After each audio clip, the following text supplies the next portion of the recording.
Hey guys, welcome back. And today we're going to be going over my top 15 defensive tackles in the 2024 NFL Draft. We've done quite a few of these position group rankings already, and we're going to keep it going today. We've only got about 3 position groups left, and that's the running backs, offensive tackles, and corners. So if you guys want to, be sure to go check out the playlist so you can see my complete rankings. We've got a lot of fun draft stuff planned for you in the next coming days. We're going to be doing a bunch of running back stuff tomorrow to prepare for that. So stay tuned. Be sure to leave a like on this video, subscribe if you are new, and sign up for Underdog Fantasy using my code JWAC. More on them later. But guys, let's go ahead and get into it with my number 15 defensive tackle, and that's going to be Northern Iowa's Christian Boyd. Now, before we go any further, there are a few honorable mentions here. Jawan Briggs from Cincinnati, Justin Aboigbe from Alabama, as well as Evan Anderson from Florida Atlantic were very close to making it, but they just missed the cut. Christian Boyd is a guy who's got really, really solid strength. You see it on the tape at Northern Iowa. He's just bullying through players. He's got the strength to just bull rush you, really.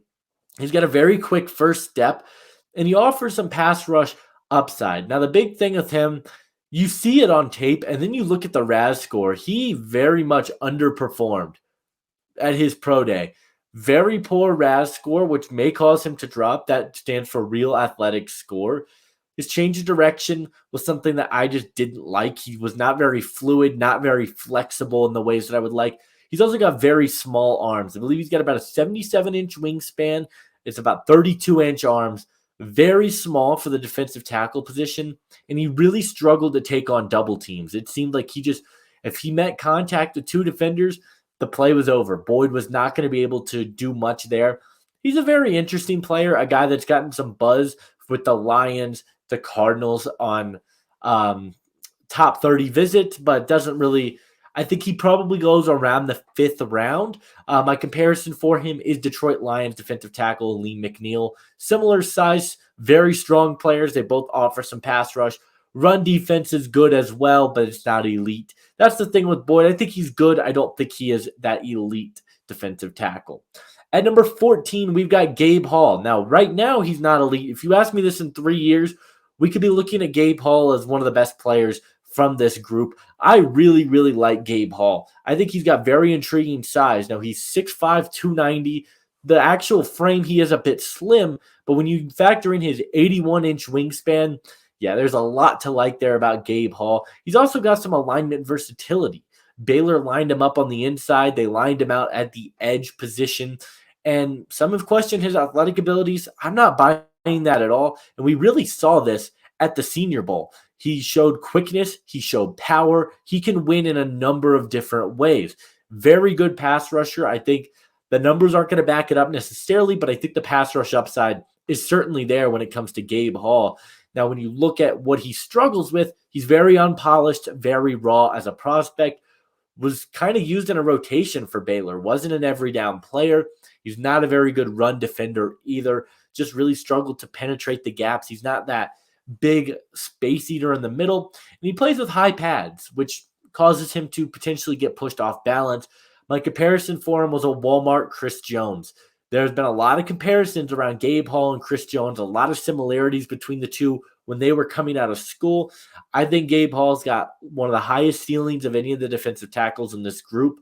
I think he's going to be a very good player, but he's still raw. There's some guys that I think are going to be more ready players, and that's why he's at number 14. At number 13, we got Maiai Wingo. Now, very interesting player here.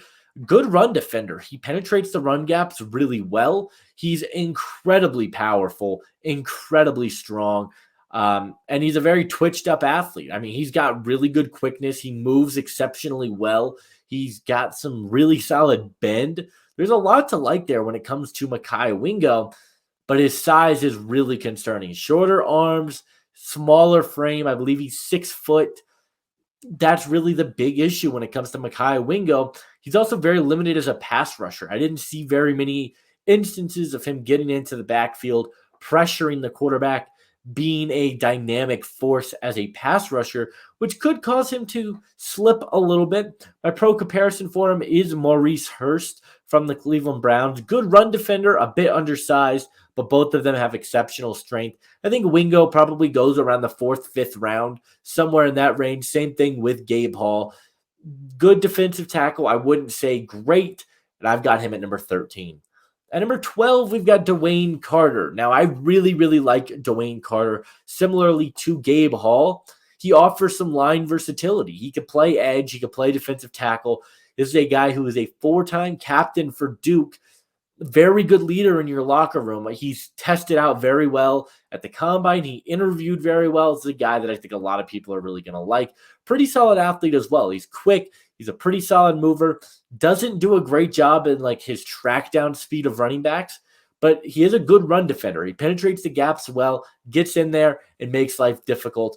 Shorter arms, once again. He does have the tendency to lunge a little bit, plays a bit high, gets off balance, which is a big concern with Dwayne Carter for me. It is his balance. And then he can improve his tackling angles. I think he took some poor angles at times, especially in run defense, and he just flat out whiffed. I think Dwayne Carter is going to go in the 3rd or 4th round. I'm a big fan of Dwayne Carter. I think he offers a lot to your team. He's a bit older, but he brings some experience. My comparison for him is Geno Atkins. Both weren't necessarily the biggest guys in the world, but they were good athletically. They could play almost anywhere. They were good run defenders. They offered pass rush upside. I think that's what Dwayne Carter is going to do. At number 11, we've got McKenzie Jackson from Texas A&M. This is a solid 3rd rounder for me, and the rest of these guys I think are going to be picked around that range. He's an absolute truck at 6'5", 335 pounds. He moves like he is a lot smaller than that, but he's got a ton of athletic upside. Now, we're going to get into one of the cons here. You look at the RAS score. I don't think the RAS score for McKenzie Jackson really tells you the full story. He is much more athletic than that. He's a better mover than that. He's flexible. I really like that about him. He's got very good strength. One of my notes for him, he was just pushing offensive linemen to the side like they were rag dolls. It was absolutely incredible. He's very strong, good run defender, very twitchy, but he's still very raw. Played off balance quite a bit in 2023, which was a concern. As a pass rusher, I've got a lot of questions there as well, because yes, when you're a nose tackle, which is what McKenzie Jackson is, you're not really asked to rush the passer as much, but the numbers are pretty staggering for him. Only 5 sacks in his collegiate career. My comparison for him was Cleveland Browns defensive tackle Dalvin Tomlinson. Both are very big athletes, can move very well, good run defenders. I think that's what McKenzie Jackson is going to be. I think he goes in the 3rd round. At number 10, we've got Michael Hall. Now, I know a lot of people really, really like Michael Hall. And this was a guy that admittedly I was not the highest on. After the Senior Bowl, he ended up moving up my board pretty significantly. He's got very good quickness. He's got a quick first step, can get into the backfield. Another guy whose production doesn't really tell the full picture. I'm really impressed with his hand placement, though. He knows how to use his hands, leverage himself, and get past offensive linemen. He's a very strong player in both run defense and as a pass rusher, so you like that. He's just able to kind of bull rush you. He's a bit undersized, though, shorter arms, and similarly to Christian Boyd, when a double team comes, Michael Hall just really struggled to disengage with blockers. Reminds me of Osei Odigizua from the Dallas Cowboys. Good pass rusher from the inside. Maybe a bit of a rotational guy. I don't think Michael Hall's like the most amazing run defender. He's a good run defender, but I think he's going to be a pass rush primarily guy at the next level. And I think that's fine. I think he's a good player, and I think he probably goes early 3rd to the back end of the 2nd. At number 9, we've got Ruk Ororo out of Clemson. I will be calling him Ruk for the rest because I am not saying that last name again. This is a guy that I really, really liked. Very, very good size. I believe he's 6'5", around 305. He can play defensive tackle. He's got incredible athleticism, though, to where I don't think he's limited there because Clemson played him on the edge at times. He played in multiple different fronts. And you could see the upside there athletically. He's got incredible length, height, weight combination. That's all there with him. But he's very toolsy. He is not a complete prospect, which is why he's at number 9. As a pass rusher, I think he's really lacking in that department. Just has inconsistent hand placement, doesn't really have consistent pass rush moves that he can go to. Not a lot of tools in the toolbox for him. So that's going to be a concern for me. Like I said, good run defender. It's there athletically. Everything checks out. He's probably going to go early third, similarly to the Michael Hall range. My comparison for him is David Onyemata, a guy who came in very raw, has had a pretty nice career so far in the NFL. I like David Onyemata. Ruk Ororo is my number 9 prospect. But before we keep going, let's hear a word from today's sponsor. This video is brought to you by Underdog Fantasy. Underdog Fantasy is the number 1 fantasy sports app on the market with tons of really fun games that you guys can get on. Whether it be your regular fantasy sports games or you want to get in on a little bit more excitement with my favorite, the higher lowers. They're very simple to play, and you guys can get in on the action today by using my code JWAC to get double your initial deposit up to $100. It's a very good deal, and you guys can play the higher or lower games. With the MLB regular season getting kicked off, with the NBA regular season coming to a close and the playoffs starting, you guys can get on the action, use my code JWAC for double your initial deposit, and have fun. Please bet responsibly. All right, the number 8 guy is going to be Maason Smith out of LSU. This is a guy that is very polarizing for a lot of people, and understandably so. He's one of the best athletes in this entire draft class. I don't think anyone can deny that. 6'5", 315 pounds, something like that, who has unbelievable quickness. He really wowed at the combine. His length is absurd. I believe he's got 84-inch wingspan. He's incredibly strong. He's got versatility. He played edge his true freshman season. And I think that's kind of what we're looking at with Maason Smith. This is true freshman season. He ended up having an ACL tear about 3 snaps into the year for LSU his sophomore year. And after that, we didn't really get to see that same explosive athlete. We know it's there, but the tape at LSU in 2023 didn't really do it justice. He's very explosive his freshman year, but now we just have a lot of question marks there. Does he still have that quickness?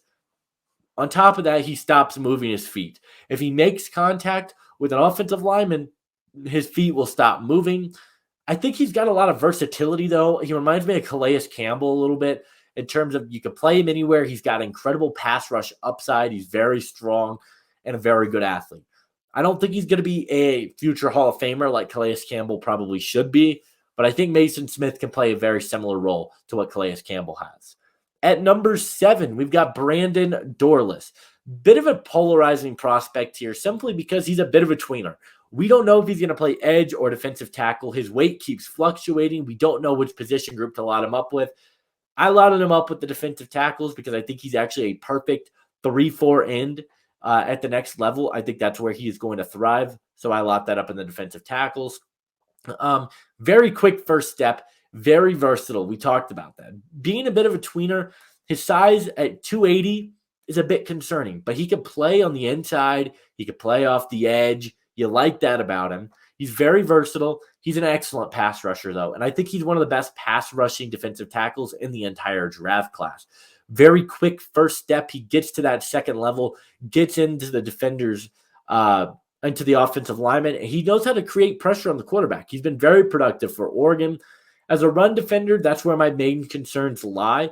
Not a very good run defender. Didn't penetrate the gaps as well as I would like. The size is also a concern if you're going to be a defensive tackle, but I do really like Dorless. He is my number 7 defensive tackle. Reminds me of Kobe Turner, probably a late second to an early third rounder, but I got him at number 7. At number 6, we got Leonard Taylor. Very interesting player here that I really, really liked.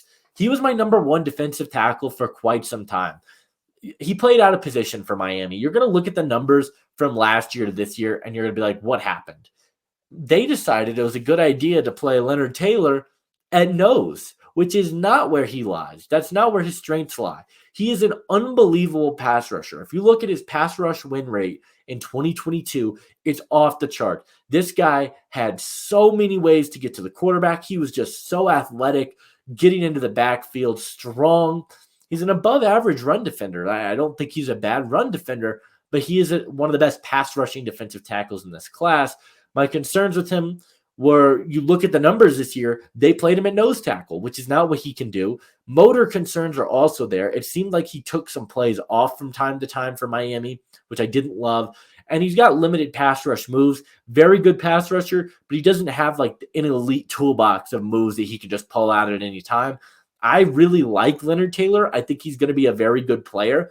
I would take him in the second, but I think he probably could fall to round 4 because I think some of these other guys have a little bit more buzz around them. Leonard Taylor is my guy in this class. I think he's going to be very good. My comparison for him is Javon Hargrave, very good pass rushers from the interior, similar size, maybe not the most explosive run defenders, but they can stop the run. I've got Leonard Taylor at number 6. At number 5, we've got Chris Jenkins. The edge really is there because of the run defense. Him and Leonard Taylor are very close for me on my board.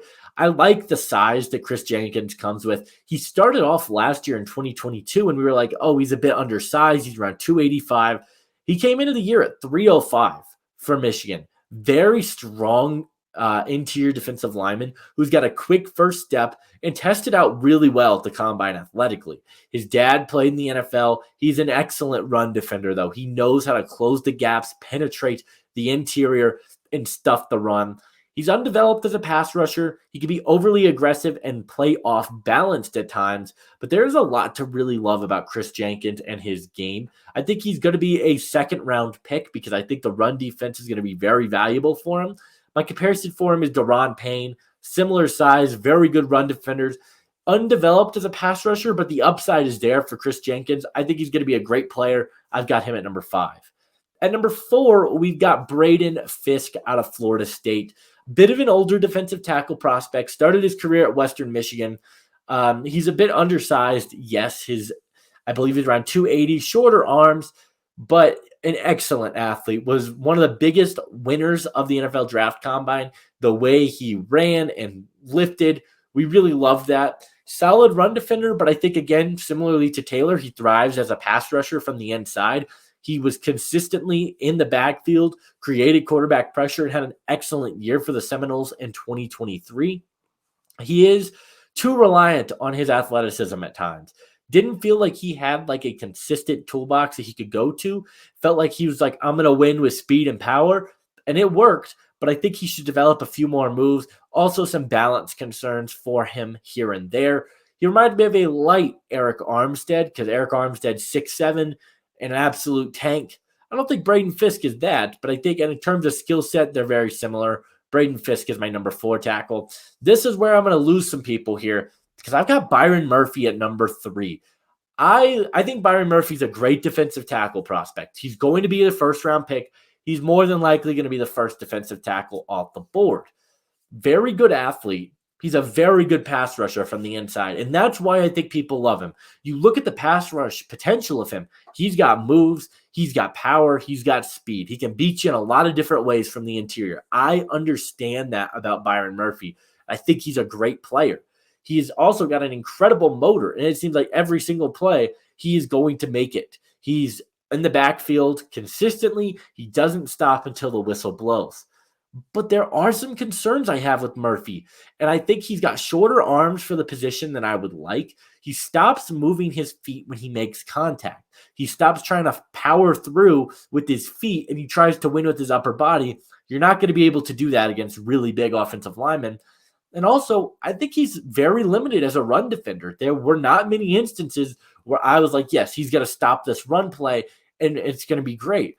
That's just not his game. I think he's an excellent pass rusher. I think he's an excellent athlete. He could develop into that, but I think he's like an Ed Oliver type. Ed Oliver's not the best run defender in the world, but he is a really good pass rusher from the inside. He creates pressure, creates sacks. That's what I think Byron Murphy's going to do. There's nothing wrong with Byron Murphy being a first-round pick, and I totally get why he's the number 1 defensive tackle on a lot of people's boards. He's just my number 3. I prefer his teammate and Tavondre Sweat a little bit better. One, I think the size is a little bit better for Sweat. 6'5", 350 pounds, something like that. He's got one of the best builds I've ever seen a defensive tackle have in my short time doing this. He's also a really good athlete. To run the time he ran, I don't remember it off the top of my head, for his position is very impressive. He's quick. He's got a quick first step. He offers pass rush upside, but he's a run defender. He's not going to win as a pass rusher as often as Byron Murphy, but as a run defender, I think that's where he's got it. He's one of the best. He's the best run defender in this draft class, I think, without a question. He's not an every down player, though. He kind of was used in a rotation for Texas. I think that could change at the NFL level. I think he could be an every down player. His change of direction wasn't incredible, wasn't the most flexible, fluid athlete in the world. And now we have some off-field concerns with Tristan Sweat in terms of he got arrested this weekend. It doesn't move him down my board, but I do think it's going to move him down the actual draft board. If you guys saw my video with Brett Coleman yesterday, we did talk about this a little bit. He reminds me of Vita Vea, just an absolute freak defensive tackle who can really do everything for you. I really love Tristan Sweat. He's my number 2, but my number 1 has not changed. It is Jon Newton out of Illinois. This is a guy who's never off balance. He's got exceptional body control. He plays a very physical brand of football, the best athlete of any of these defensive tackles, which really sucks that we didn't get to see him test at the combine because I think he puts up Kalijah Cansey type numbers at the combine. I really do. He's a great block shedder, both as a pass rusher and as a run defender. I think we talk about him as a run defender. We don't talk about how good he is as a pass rusher. He is dynamic in both areas of the game. Yes, he's a bit undersized. There's that, which I know people are going to complain about. Yes, he is coming off an injury. My biggest complaint with him is he got lost in play action, and his track down speed for a running back was not elite.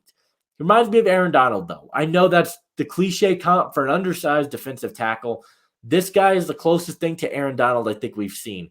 His size, his power, his quickness, his mobility. He is an unbelievable talent. He is arguably the best defensive player in the entire draft. I wouldn't bat an eye if you had that take. I think Jon Newton is fantastic, and he is my number 1 defensive tackle in the draft class. But that's going to do it for me in this video. Be sure to hit that like button, subscribe if you are new, leave a comment, let me know what your guys' rankings are down below. Who did I miss? And I'll see you guys in the next one. Adios.